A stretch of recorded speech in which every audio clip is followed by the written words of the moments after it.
Saudara, Anda menyaksikan Kompas Bisnis bersama saya, Putri Oktaviani. Menteri Keuangan Sri Mulyani mengklaim kondisi ekonomi Indonesia dalam situasi relatif baik dengan laju inflasi terendah di dunia. Hal tersebut disampaikan Menkyu di Kompleks Istana Kepresidenan Jakarta, Selasa 10 Desember 2024. Meskipun kondisi Indonesia relatif dalam situasi yang baik, pertumbuhan ekonomi adalah sekitar 5% semenjak tahun 2022 hingga 2024. Dan kita juga melihat laju inflasi yang terakhir angka 1,55 juga merupakan laju inflasi yang terendah di dunia. Kita lihat dari sisi sumbangannya, terutama untuk volatile food, juga mengalami penurunan yang sangat drastis. Ini menggambarkan upaya kita untuk menstabilkan dan menjaga tingkat harga pangan pada tingkat yang terjangkau oleh masyarakat telah mampu dilakukan. Sebelumnya, Saudara, Presiden Prabowo Subianto menegaskan swasembada pangan dan energi jadi kunci pengendalian inflasi.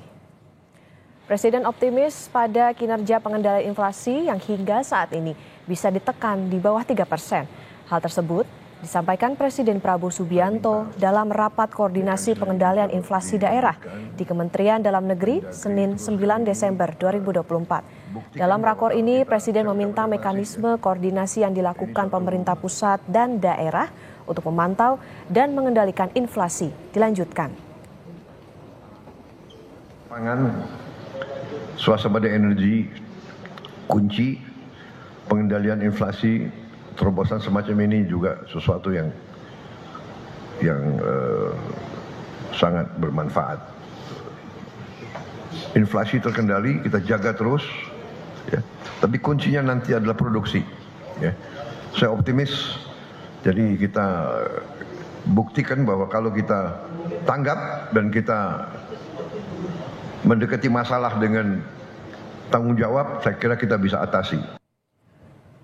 Data Badan Pusat Statistik menunjukkan tingkat inflasi secara tahunan pada bulan November 2024 sebesar 1,55%. Laju inflasi ini jadi yang terendah selama 1 tahun sejak November 2023 dan bahkan dalam 3 tahun terakhir. Secara bulanan, Indonesia sudah berhasil membalikkan 5 bulan deflasi berturut, tetapi secara tahunan tren inflasi terus melandai. Inflasi rendah November masih dalam batas aman dari sasaran Bank Indonesia, yaitu 2,5% plus minus 1%.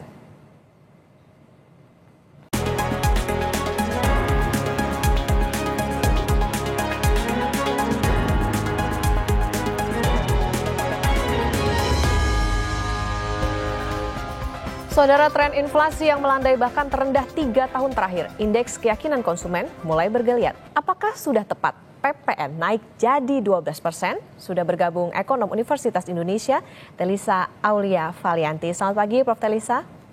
Selamat pagi. Ya, Prof, ini agak panjang karena memberi konteks. 2024 Indonesia bergulat dengan deflasi 5 bulan berturut. Meskipun akhirnya berhasil inflasi lagi secara bulanan, tapi secara tahunan inflasi kita ini terus melandai, bahkan hampir mendekati batas bawah Bank Indonesia, yaitu 1,5%. Nah, pertanyaannya, apakah inflasi yang terkendali itu atau masyarakat kita ini nggak punya uang untuk dikuatkan oleh fenomena makan tabungan? Ya, jadi memang ada fenomena yang terkait dengan deflasi itu. Di satu sisi memang keberhasilan mengendalikan volatile food. Jadi kan namanya inflasi pasti ada dari dua sisi ya, sisi demand atau sisi supply, dan keduanya bekerja. Nah, dari sisi supply-nya cukup terjaga karena pemerintah juga mengutamakan kan swasembada energi, pangan, dan lain sebagainya. TPI, TPID, tim pengendali inflasi juga diperkuat sampai level daerah, itu sudah berhasil. Namun, on the other hand, itu juga ada perlambatan daya beli dari masyarakat. Sepertinya masyarakat menahan belanja, karena kan kita tahu sebelum IKK naik bulan November, bulan-bulan sebelumnya kan 3 bulan itu IKK agak declining kan. Jadi di situ terlihat belanja itu turun. Dari indeks penjualan retail pun kan terlihat di situ ada penurunan. Nah, jadi masyarakat tuh menahan belanja sehingga dari sisi demand side itu juga berkurang agregat demand. Nah, kalau agregat demand berkurang ya harga-harga jadi lebih terkendali seperti itu. Jadi memang ada dari penurunan demand tapi dari satu sisi ada pengendalian dari sisi supply-nya yang cukup berhasil juga gitu. Jadi ada keberhasilan tapi ada yang harus kita waspadai juga dari sisi ya pelemahan permintaan dari konsumennya itu seperti itu. Karena kan ini fenomena-fenomenanya di kuartal 3 ini sudah selesai semua ya. Apa tuh namanya pemilu, terus kemudian juga Lebaran, Ramadan itu kan udah selesai tuh sessionnya bansos di awal-awal yang cukup menggelontornya cukup besar. Nah itu sekarang apa nih fenomen apa event-eventnya itu loh. Jadi eventnya sudah hampir selesai sehingga di situ ketika event udah nggak ada ya masyarakat tuh mengurangi konsumsinya seperti itu. Oke. Jadi kayak dua sisi mata uang yang tadi bisa digarisbawahi soal bagaimana sebetulnya ya supply-nya terjaga, tapi di satu sisi ada pelambatan karena masyarakat nahan belanja nih. Prof, inflasinya rendah. Kemudian tadi juga sempat dimention soal tingkat keyakinan konsumen. Ini kan tingkat keyakinan konsumennya naik. Nah, apakah ini lumrah dalam hitungan makroekonomi? Ya, dalam ekonomi semua bisa aja anomali-anomali yang ada, pola-pola hubungan itu bisa berubah. Yang tadinya korelasinya positif bisa jadi negatif, bisa jadi tidak berkorelasi. Jadi tergantung dinamikanya. Jadi kalau kita lihat sebetulnya kalau dari sisi demand kan ketika melemah ya harga tuh. Nah ini mungkin sudah mulai rebound karena kan gini kalau indeks keyakinan konsumen itu kan ada ekspektasi ke depan juga tadi seperti IEK indeks ekspektasi ke depan. Nah ke depannya itu masyarakat sudah mulai rebound. Jadi selama ini menahan belanja. Jadi kan kalau kayak musim ada musim kering nanti ada musim hujan. Nah sekarang menahan belanja mungkin sudah apa ya ada apalagi akhir tahun udah mau momentum Natal dan tahun baru dan sebagainya. Nah masyarakat mulai akan belanja lagi. Nah, jadi makanya IKK tuh mulai naik. Jadi rebound. Nah, kita lihat nanti mungkin tercermin di inflasi juga yang akan sedikit naik. Nah, di November kemarin masih turun karena masih mencerminkan yang kemarin. Nah, sekarang ke depan itu masyarakat sudah mulai optimis kembali di akhir tahun ini perusahaan-perusahaan misalkan sudah banyak yang mengucurkan bonus-bonus akhir tahun seperti itu. Jadi dan nanti THR juga sebentar lagi akan cair untuk yang akan merayakan Nataru. Nah, itu mungkin memberikan optimisme kepada konsumen. Jadi kalau saya melihat ini wajar saja ada proses seasonal di mana di situ ada rebound dan setelah low base effect. Jadi setelah kemarin rendah-rendah terus, nah sekarang udah mulai turning point untuk naik seperti itu. Nah, mungkin nanti inflasi di Desember bisa agak naik sedikit. Gitu sih prediksinya ya kalau secara teori. Oke, berarti artinya Prof penegasan tren optimisme ini karena adanya faktor musiman itu tadi. Betul, akhir tahun. Dan kemudian mungkin juga ada faktor transisi kepemimpinan ya. Di dalam ini kan kepemimpinan baru sudah mulai berjalan, disebutkan bahwa akan membuat program-program ke depan seperti MBG, makan bergizi gratis, kemudian program-program untuk memberikan stimulus gitu kan.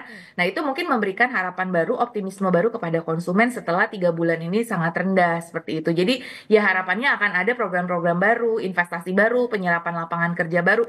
Nah, disitulah masalah. Dan terutama ya kalau kita lihat yang naik banget tuh yang di atas 5 juta. Jadi kalau saya melihat ini yang di korporasi juga karena tadi di korporasi sendiri kinerja sudah mulai akan direkap di akhir tahun dan tadi ada ya beberapa perusahaan yang sudah menyalurkan bonus akhir tahunnya, THR-nya dan sebagainya. Jadi itu sangat mempengaruhi proses rebound tadi gitu. Ditambah optimisme terkait pemerintahan baru yang akan membuat program-program baru bagi masyarakat seperti itu. Oke, ada optimisme karenanya musiman. Kalau kita lihat kan sekarang juga kayaknya nih akhir tahun nih. Nah, Prof Menkyu mengklaim bahwa ekonomi Indonesia baik-baik saja. Meskipun kalau kita ingat aksi menolak PPN 12% ini meluas, nyatanya amanat undang-undang ini terus berjalan. Sudah tepat belum PPN 12% ini selektif bagi barang mewah? Ya, tentunya itu sudah mendengarkan aspirasi dari masyarakat. Awalnya kan ingin PPN secara keseluruhan ya. Nah, namun akhirnya lebih selektif ke barang mewah dulu, ditunda dulu mungkin untuk yang lainnya karena banyak masukan sekali dari para ekonom, mantan pejabat pemerintah juga. Karena kondisi masyarakat sekarang yang tadi ya daya beli sedang melemah itu sehingga kalau menurut saya sih ini kan gini ya. Kalau dalam pengambilan kebijakan kita tuh mau first best. Tapi sometimes kita nggak bisa ngambil yang first best. First best itu kita maunya pendapatan kita itu meningkat dari sisi APBN aman, tapi masyarakat juga nggak meningkat beban hidupnya gitu.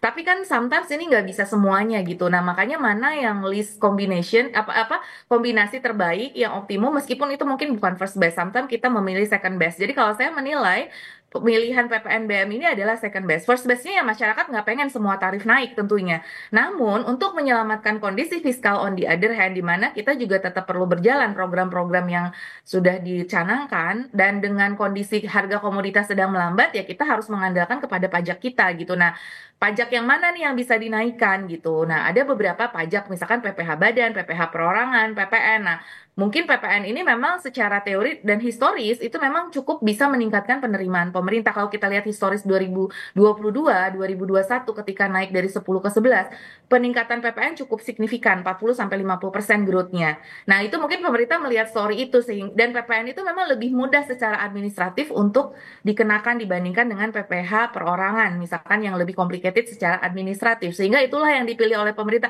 Nah, cuman supaya nggak hurt semua pihak ya, jadi karena kan sifat regresif dari PPN itu kan mau kaya miskin semua kena. Nah, itu makanya untuk mengurangi dampak regresivitas itu, nah dikenakanlah PPN yang BM gitu, yang barang mewah sehingga karena apa? Kelas menengah atas dianggap memiliki resiliensi yang lebih kuat. Mereka punya tabungan yang masih lebih kuat, mereka masih punya source of income yang lebih aman dan seterusnya sehingga ya itu dianggap akan lebih ini. Meskipun tentu ada dampaknya nanti ke industri otomotif, misalkan ke industri perhiasan, industri-industri yang dikenakan.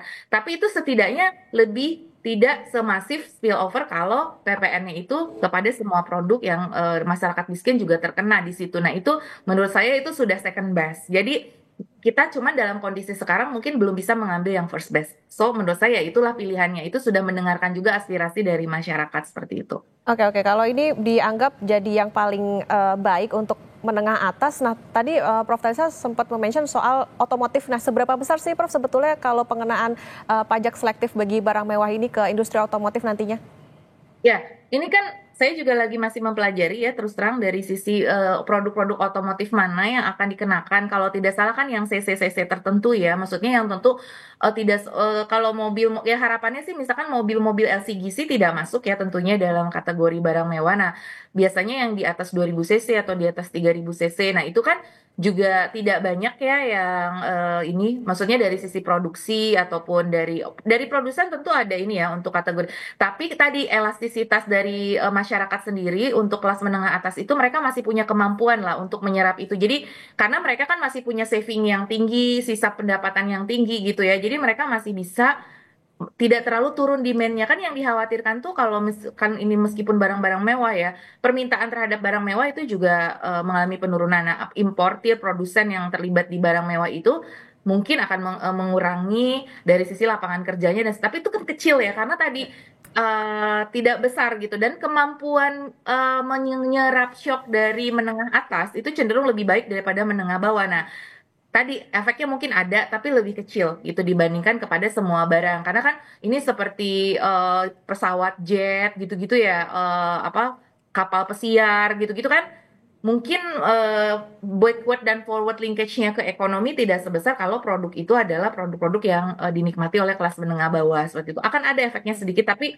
itu minimal lebih terisolasi lah apa ya lebih minim atau lebih moderat impact-nya walaupun ada tadi misalkan ke industri otomotif dan lain sebagainya tapi otomotif tapi kan otomotif yang kelas menengah atas yang akan terkena seperti itu yaitu makanya definisi dari barang mewahnya ini mungkin perlu disampaikan kepada masyarakat sehingga di situ tidak ada kekhawatiran bahwa ini akan spillover-nya akan besar seperti itu. Oke, kita tentunya masih menunggu bagaimana definisi barang mewahnya tadi. Menarik Prof. Talisa soal bagaimana kelas menengah atas nih dianggap masih punya kemampuan. Nah, sebetulnya kalau dianggap seperti itu cukup signifikankah atau seberapa signifikan sebetulnya daya beli dari kelas menengah atas ini untuk konsumsi mereka terhadap pertumbuhan ekonomi? Ya, jadi kalau kita lihat perbedaan kalau dalam teori angle curve ya, kalau kelas menengah bawah itu kan banyak mengkonsumsi barang-barang kebutuhan pokok ataupun sekunder. Sedangkan kalau menengah atas, mereka pokoknya semakin sedikit porsinya, lebih banyak sekunder dan tersiernya. Nah, sekunder dan tersier itu disinyalir banyak juga impor dan banyak juga dilakukan di luar negeri. Jadi misalkan kelas menengah atas, ya kalau kelas menengah bawah misalkan tas-tasnya banyak produk branded lokal, misalkan seperti itu. Nah, kalau menengah atas kan biasanya branded yang itu barang impor ya sehingga tentunya kalau itu barang impor justru malah bagus ya di satu sisi mengurangi impor begitu loh dan kemudian kelas menengah atas tuh banyak juga ya terutama yang atas misalkan banyak melakukan konsumsinya itu di luar negeri ya misalkan kayak jalan-jalan berwisata ya walaupun tidak semua tapi kan kebanyakan polanya itu banyak menghabiskan di luar gitu kan nah ketika itu di luar kan memberikan impactnya ke masyarakat luar ya jadi itu tidak akan terlalu berdampak ketika mereka misalkan mengurangi gitu ya ini ya itu kan ada PPN impor juga nah paling di PPN impor yang akan mengalami pengurangan kalau mereka mengurangi pembelian terhadap barang-barang produk impor.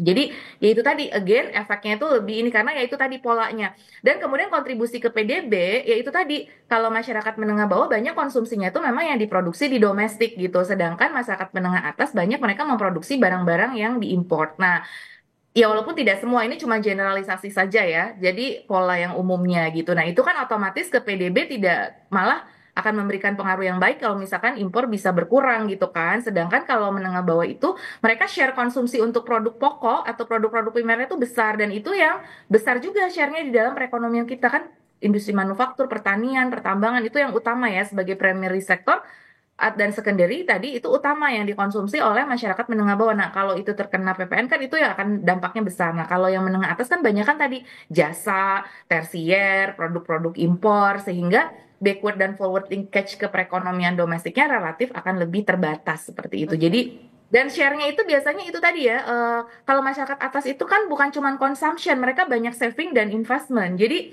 banyak melakukan saving. Nah, dan menaruh di produk-produk atau aset. Nah, kalau di kelas menengah bawah itu 90% atau 80% itu consumption, 20% saving. Nah, jadi sebetulnya dan dari sisi jumlah mereka lebih banyak sehingga tadi efeknya itu lebih besar gitu yang menengah bawah dikhawatirkan penurunan terhadap konsumsi rumah tangga domestik seperti itu. Jadi Oke. itu kalau dikatakan lebih besar kemungkinan sebetulnya secara size dan secara teori tadi yang menengah bawah itu lebih besar sebetulnya kontribusinya terutama karena kepada produk-produk domestik. Oke, ada pos-pos yang kontributif tentunya yang bisa diambil oleh pemerintah. Prof, kita kembali ke kenaikan PPN 12% yang akan berlaku Januari 2025. Kalau kita hitung dari hari ini, artinya kan sekitar 2 mingguan lagi lah ya untuk ini diterapkan. Bisakah kenaikan PPN ini diterima oleh masyarakat? Cukupkah sosialisasi yang dilakukan kurang dari sebulan atau hanya hitungan hari ini? Di tengah kita juga tahu banyak protes yang muncul di masyarakat dengan kenaikan PPN 12% ini. Ya, menurut saya mungkin perlu ada masa transisi ya, mungkin ya. Jadi untuk masyarakat juga efek negatifnya ini bisa kita reda. Makanya peran media juga dalam mensosialisasikan sebenarnya seperti apa ya harapannya nanti dari pejabat pemerintah bisa lebih declare lagi jelas sehingga bahwa ini yang terkena ya hanya lebih masif dan itu memang pilihan yang second best sehingga kita bersama-sama karena kan pajak ini untuk bangsa juga, untuk kepentingan pembangunan juga. Nah, tentu masyarakat menengah atas yang masih memiliki ruang, saya rasa mereka seharusnya bisa menerima ya, karena kan ini kita juga bentuk kontribusi kita kepada pembangunan seperti itu. Dan dengan kondisi ya mereka masih kemungkinan masih memiliki tabungan dan masih memiliki daya ini ya daya resiliensi yang masih cukup baik gitu. Nah itu sih. Jadi kalau saya sih menyarankan apakah dimungkinkan ya ada masa transisi terlebih dahulu untuk sosialisasi. Tapi jika pun tidak 2 minggu ya. Ya kalau itu memang ini ya, maksudnya harus diambil ya, ya apa boleh buat gitu ya. Tapi tadi ya bisa dengan gencar lah. Sekarang kan media sosial begitu masif ya, jadi artinya bisa memanfaatkan semua kanal untuk mensosialisasikan ini bahwa seperti apa sih hitungannya, impactnya seperti apa, bahwa dan ini nanti akan digunakan. Yang terpenting itu juga masyarakat pemerintah itu menyampaikan bahwa pajak ini nanti akhirnya kembali ke masyarakat lagi dan bagaimana pemerintah meningkatkan tata kelolanya dari penggunaan pajak itu secara lebih akuntabel untuk kepentingan masyarakat juga. Jadi misalkan, oh akan ada program-program untuk masyarakat, beasiswa jadi semakin banyak untuk masyarakat juga yang itu mungkin bisa dinikmati oleh menengah juga. Terus kemudian program-program apa yang kemudian bermanfaat nanti ya misalkan untuk mendorong lapangan kerja, meningkatkan skill, sehingga masyarakat juga bukan cuman bebannya yang ditingkatkan, tapi benefitnya sebagai warga negara apa nih dengan nanti meningkatnya penerimaan perpajakan ini seperti itu. Itu juga mungkin supaya tadi masyarakat bisa lebih menerima program ini dan ikut mensukseskan karena ya itu tadi kita sebagai satu perahu yang sama ingin mencapai tujuan Indonesia yang lebih baik. Jadi untuk kemakmuran bersama seperti itu. Jadi bukan dalam kerangka hanya memajaki saja, tapi bahwa pajak ini adalah untuk kepentingan masyarakat juga nantinya. Oke. Berarti artinya catatannya ada sebetulnya perlu ada transisi nih Prof. Kalau misalnya kita mengingatkan ini juga amanat undang-undang nih. Waktu pelaksanaannya kalau di awal Januari 2025 itu apakah benar-benar harus notok di 1 Januari atau sebetulnya perlu ada catatan-catatan nih buat pemerintah apa yang perlu diperhatikan supaya jangan sampai PPN 12% ini bisa memberatkan masyarakat. Perlu ada apa yang perlu diperhatikan oleh pemerintah Prof? Ya, pastinya tadi regulasi ya. Jadi regulasi yang tepat dan waktu yang tepat tadi ya. Itu tadi masyarakat habis merayakan tahun baru, besoknya harga semua naik gitu misalkan. Nah, itu yang harus dijaga ya. Jadi artinya bahwa ini jangan sampai menimbulkan ekspektasi inflasi yang yang nggak kena PPNBM pun ikut naik. Nah, itu yang kita khawatirkan sih. Jadi harus dijaga tuh ekspektasi inflasi masyarakatnya. Itu yang harus dijaga. Jadi agar jangan sampai barang-barang yang tidak kena pun jadi kena. Karena kan sebelumnya udah ada isu-isu akan naik kan. Karena gitu biasanya produsen itu kalau udah ada expected inflation ini naik, mereka menaikkan. Padahal yang kena cuman yang barang mewah aja. Nah, itu yang harus dijaga oleh pemerintah. Pemerintah harus memastikan juga, misalkan sidak ke pasar-pasar bahwa yang lain nggak ikut naik karena suka ada efek ikutan. Nah, itu yang pertama. Jadi harus dipastikan pengawasan di pasar tentang harga-harga seperti apa. Kemudian yang kedua itu masa transisi apabila dimungkinkan secara regulasi ya. Maksudnya kan tadi ditanya ya Pak Erlangga apakah PP, apakah PMK dan sebagainya, apakah betul-betul 1 Januari atau boleh ada semacam proses transisi mengingat ini tadi karena ada sesuatu yang masyarakat perlu disiapkan dan seterusnya gitu. Nah, itu apakah dimungkinkan secara regulasi? Tentunya kan nanti dengan legislatif ya, apakah nanti ada apa proses transisi atau memang harus tanggal 1 ya. Mungkin secara hukumnya itu kan ada harus dari pakar-pakar hukum ya, apakah dimungkinkan seperti itu. Tapi apabila tidak dimungkinkan ya dalam 2 minggu ini mau nggak mau harus segera disosialisasikan tadi pengawasannya, kemudian sosialisasinya itu perlu terus didorong supaya tadi tidak menimbulkan efek-efek negatif. Kita mitigasi lah resiko-resiko negatifnya yang muncul gitu. Karena menurut saya sih PPNBM lebih bisa diterima sih di second best ya dibandingkan dengan PPN semuanya. Karena itu pemerintah sudah ada proses kompromi menurut saya di situ.